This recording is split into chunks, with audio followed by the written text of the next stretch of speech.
함께 사도신경으로 신앙 고백하겠습니다. 전능하사 천지를 만드신 하나님 아버지를 내가 믿사오며 그 외아들 우리 주 예수 그리스도를 믿사오니 이는 성령으로 잉태하사 동정녀 마리아에게 나시고 본디오 빌라도에게 고난을 받으사 십자가에 못 박혀 죽으시고 장사한 지 사흘 만에 죽은 자 가운데서 다시 살아나시며 하늘에 오르사 전능하신 하나님 우편에 앉아 계시다가 저리로서 산자와 죽은 자를 심판하러 오시리라. 성령을 믿사오며 거룩한 공예와 성도가 서로 교통하는 것과 죄를 사하여 주시는 것과 몸이 다시 사시는 것과 영원히 사는 것을 믿사옵나이다. 아멘. 찬송가 90장 찬송하겠습니다.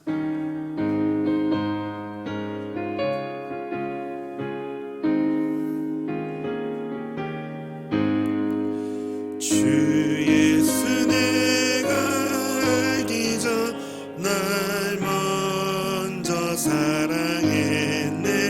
그 크신 사랑 나타나 내 영혼 거듭났네.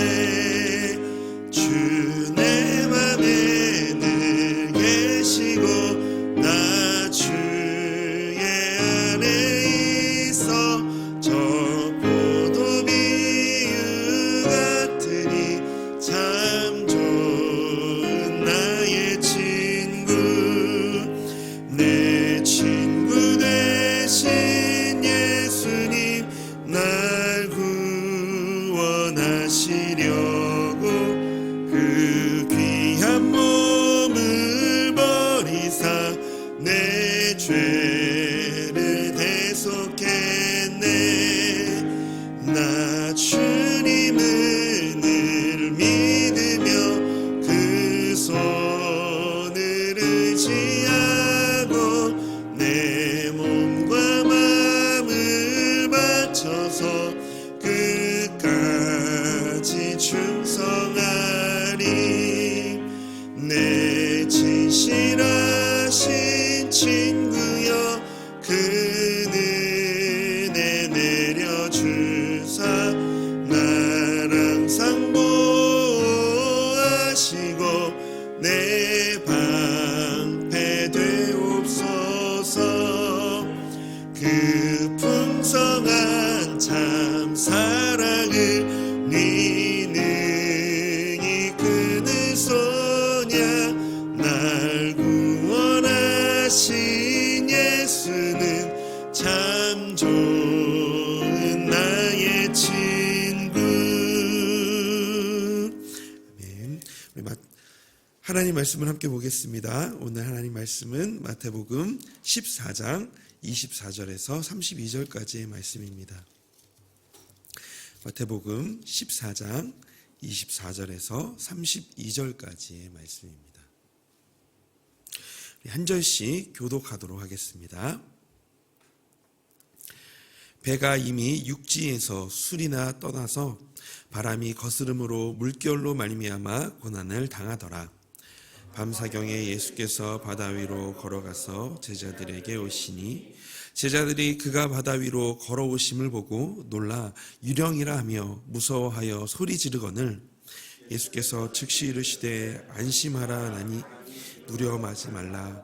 베드로가 대답하여 이르되 주여 만일 주님이시거든 나를 명하사 물 위로 오라 하소서 하니 오라 하시니 베드로가 배에서 내려 물 위로 걸어서 예수께로 가되 바람을 보고 무서워 빠져가는지라 소리질러 이르되 주여 나를 구원하소서 하니 예수께서 즉시 손을 내밀어 그를 붙드시며 믿음이 작은 자여 왜 의심하였느냐 하시고 함께 읽겠습니다. 배 함께 오름에 바람이 그치는지라. 아멘. 스포츠 해설을 듣다 보면 자주 듣는 말이 있습니다. 미국의 유명한 야구 선수 요기베라라는 분이 했던 명언인데요. 그 명언은 바로 끝날 때까지 끝난 게 아니다라는 말입니다. 이 말은요, 이 결과를 아무도 모르니까 끝까지 최선을 다하자라는 그런 뜻입니다. 스포츠 경기도 마찬가지겠지만 인생의 묘미는 역전에 있습니다. 계속 밀리다가 마지막 순간에 한꺼번에 뒤집을 때 사람은 희열과 만족감을 느낍니다. 따라서 아무리 어려워도 잘 되리라는 이 기대를 버려서는 안 됩니다. 끝날 때까지 아직 끝난 것은 아니기 때문입니다. 오늘 본문은 바다를 제압하시고 물 위를 걸으신 예수님을 소개합니다. 이 이적은 하나님의 아들로서 이 메시아의 능력을 보여주는 것인데요. 예기치 않은 이 고난이 찾아와 이 삶의 끝에 있다고 생각할 때 이 예수님은 고난의 물 위를 걸으셔서 이 풍랑을 제압하시고 우리를 안심시켜 주십니다. 본문을 우리가 함께 오늘 묵상하면서 이 물 위를 걸으신 예수님이 오늘날 우리에게 어떤 의미가 있고 또 우리에게 주시는 교훈이 무엇인지를 함께 같이 살펴보기를 원합니다. 물 위를 걸으신 예수님이 주시는 교훈 첫 번째는 주님은 고난의 현장을 뚫고 우리를 찾아오신다라는 것입니다. 24절을 보면 제자들이 육지에서 멀리 떠나 있을 때에 예기치 않은 풍랑을 만나게 되어 이 고난을 당하였습니다. 당시 제자들이 당한 고난은 고통을 참지 못하고 소리를 지르는 이 산모의 고통과 견줄 만큼 아주 심한 고난이었습니다. 그들은 배가 뒤집히지 않도록 힘겨운 싸움을 벌이고 있었던 것입니다. 그때 예수님께서 제자들을 찾아오십니다. 25절 말씀입니다. 밤 사경에 예수께서 바다 위로 걸어서 제자들에게 오시니, 이 밤 사경이란 새벽 3시부터 6시까지의 이 3시간을 말한다고 합니다. 그런데 이 밤 사경에 오셨다라는 것은 예수님이 오실 때까지 제자들은 끝까지 참고 견디고 있었다라는 것을 말해줍니다. 그때 예수님께서는 심한 풍랑을 뚫고 그 풍랑으로 인해 고난당하고 있는 제자들에게로 찾아오신 것이죠. 이사야서 43장 2절에 이렇게 말하고 있습니다. 내가 물 가운데로 지날 때에 내가 너와 함께할 것이라.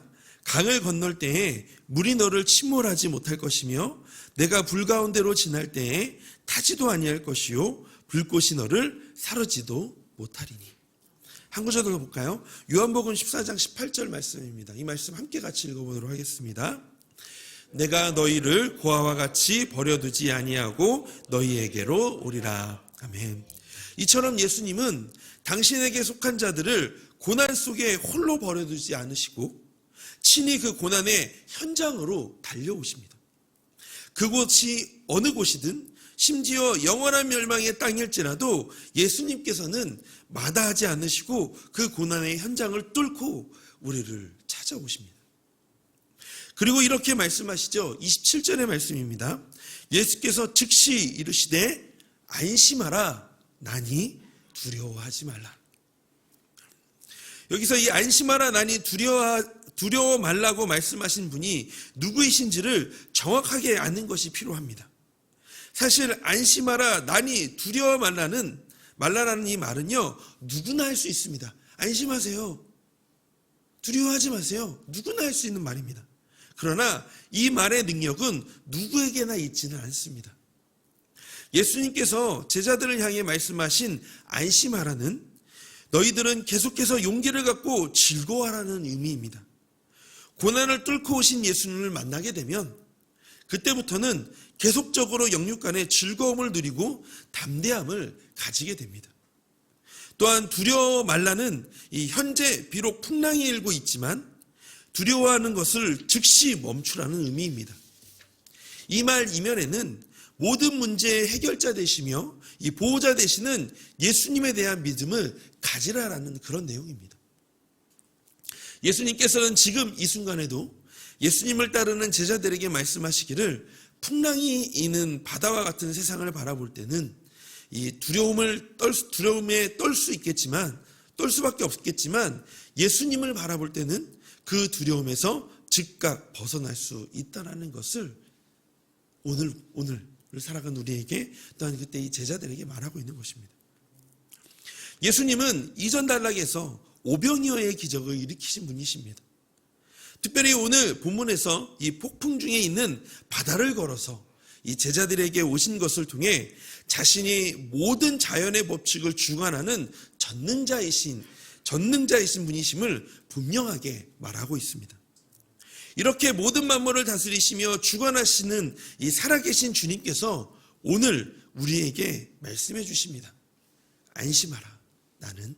나니 두려워 말라라고. 오늘 하루를 시작하시는 우리 성도님, 우리 하나님은 능력의 하나님이십니다. 주님만이 길이시고 진리요 생명이 되십니다. 그 능력의 말씀에 힘입어 오늘도 우리 마음을 지키며 이 맡겨진 사명을 가정과 일터에서 그리고 관계들 속에서 살아내기를 주님의 이름으로 소망합니다. 두 번째, 물 위로 걸으신 예수님이 주시는 교훈은요, 우리의 시선이 주님께 있을 때 우리는 흔들리지 않게 된다는 겁니다. 고난의 현장을 뚫고 오신 예수님을 향한 제자들의 반응은 기쁨이 아니라 놀람이었습니다. 26절 한번 볼까요? 제자들이 그가 바다 위로 걸어오심을 보고 놀라 위령이라 하며 무서워하여 소리 지르거늘. 제자들은 사람의 형체를 한 이 존재가 풍랑이 있는 바다 위를 걸어오는 말도 안 되는 사건을 목격하고 두려워합니다. 그런데 그 존재는 보이기만 하고 실체가 없는 유령이 아니라 바로 풍랑을 잠잠하게 하실 예수님이셨습니다. 그런데 영적 분별력이 부족했던 제자들은 이 미신적 사고에 빠져서 신적 능력을 행하시는 예수님을 제대로 알아보지 못했던 겁니다. 한편 예수님이 물 위로 걸어오심을 확인한 베드로는 다른 반응을 합니다. 그는 자신도 물 위를 걷게 해달라고 요청을 해요. 28절 말씀에 보니까 베드로가 대답하여 이르되 주여 만일 주님이시거든 나를 명하사 물 위로 오라 하소서 하니. 베드로는 예수님이 말씀하시기만 한다면 자신도 물 위를 걸을 수 있다라는 확신이 들었습니다. 이 베드로의 요청에 예수님은 오라고 말씀하셨고 베드로는 바다에 뛰어 물 위를 걷게 되었습니다. 그런데 30절에 보면 물 위를 걷고 있던 베드로가 바람을 보고 무서워하여 이 물속에 빠져들게 되었습니다. 베드로가 무서워하여 물속에 빠져들게 된 원인은 바로 바람을 보았기 때문입니다. 거친 바람에 시선을 돌린 베드로는 두려운 마음에 사로잡히게 되었고 그 순간 물속으로 빠져들며 주님께 절박한 목소리로 구조 요청을 했습니다. 이러한 베드로의 이 체험을 통해서 우리는 아무리 위험한 상황이라 할지라도 주님만을 바라보며 나아갈 때에 흔들리지 않고 안전할 수 있다는 것을 알 수가 있습니다. 그런데 반대로 주님이 아닌 세상을 바라볼 때에 두려운 마음과 함께 위험과 혼란 속으로 빠져들게 된다는 것을 우리는 베드로를 보면서 알 수 있게 됩니다. 예수님은 바람을 보고 두려워하여 도움을 요청한 베드로를 향해 이렇게 말씀하셨습니다. 31절입니다. 예수께서 즉시 손을 내밀어 그를 붙잡으시며 이르시되 믿음이 작은 자여 왜 의심하느냐 하시고. 예수님은 베드로에게 믿음이 없다라고 말씀하신 것이 아니라 믿음이 적다라고 말씀하십니다. 오늘날 우리도 역시 믿음이 없는 것이 아니라 적은 믿음으로 인해 이 세상과의 이 싸움에서 실패하곤 합니다. 우리가 자주 시선을 빼앗기고 흔들리는 이유가 바로 이것 때문일 것입니다. 예수님은 베드로에게 왜 의심하느냐라고 말씀하셨습니다. 의심은 한결같은 마음을 가지지 못하게 하는 상태입니다. 이는 처음 생각이나 각오를 버리고 중간의 마음을 돌이키는 것을 말하는 것이거든요. 이는 예수님을 향한 시선을 바람에 빼앗긴 베드로의 상태를 말해주고 있습니다. 그런데 믿음이 적고 의심하는 베드로를 예수님은 손을 내밀어 붙잡으셨습니다. 바다 위를 걸으시며 베드로도 이 말씀 한마디로 걷게 하셨던 예수님이 말씀 한마디만 하시면 베드로를 다시 이 바다에서 건질 수 있었을 것입니다. 그러나 굳이 손을 내밀어 붙잡으신 것은 믿음이 적고 의심하여 세상의 거센 바람에 휩쓸려 고난받는 자를 향해 친히 손을 내밀어 붙들어 주시는 예수님의 관심과 이 사랑을 강조하고 있는 것입니다. 미가서 7장 7절에 이렇게 고백합니다. 말씀하고 있습니다. 오직 나는 여호와를 우러러보며 나를 구원하시는 하나님을 바라보나니 나의 하나님이 나에게 귀를 기울이시리로다. 그러므로 믿음이 적고 의심이 많아 늘 세상의 바람에 휩쓸려 흔들리는 우리에게 친히 찾아오셔서 손을 내밀어 붙잡아 주시는 하나님을 의지하는 그런 하루가 되기를 소망합니다. 예수님은 성도님에게 관심이 많으시고 사랑을 나누시기를 원하십니다. 오늘도 삶의 자리에서 주님께 시선을 고정하며 이 사랑의 교제를 나누는 그런 하루가 되시기를 주님의 이름으로 소망합니다. 그래서 이 시간 함께 이 말씀을 가지고 기도했으면 좋겠습니다. 첫 번째는 이 고난의 현장을 뚫고 우리를 찾아오시는 하나님, 안심하라 나니 두려워 말라고 말씀하신 이 하나님을 의지하는 하루가 되게 하여 달라고. 두 번째는 삶의 자리에서 우리 주님께 시선을 고정하며 주님과 사랑의 교제를 나누는 하루가 되게 하여 주시옵소서라고 이렇게 함께 하나님 앞에 말씀을 기억하시면서 기도했으면 좋겠습니다. 또한 세 번째로 오늘 교회를 위해서 기도하실 때는 경조보를 위해서 함께 같이 기도해 주시길 바랍니다. 슬픔을 당한 성도들과 가족들을 하나님 아버지의 마음으로 위로하여 품게 하여 달라고 우리 함께 이 시간 우리 기도하도록 하겠습니다. 함께 기도합니다. 하나님 이 시간 기도합니다. 하나님 놀라운 하나님의 은혜가 오늘 이곳에 또 이 시간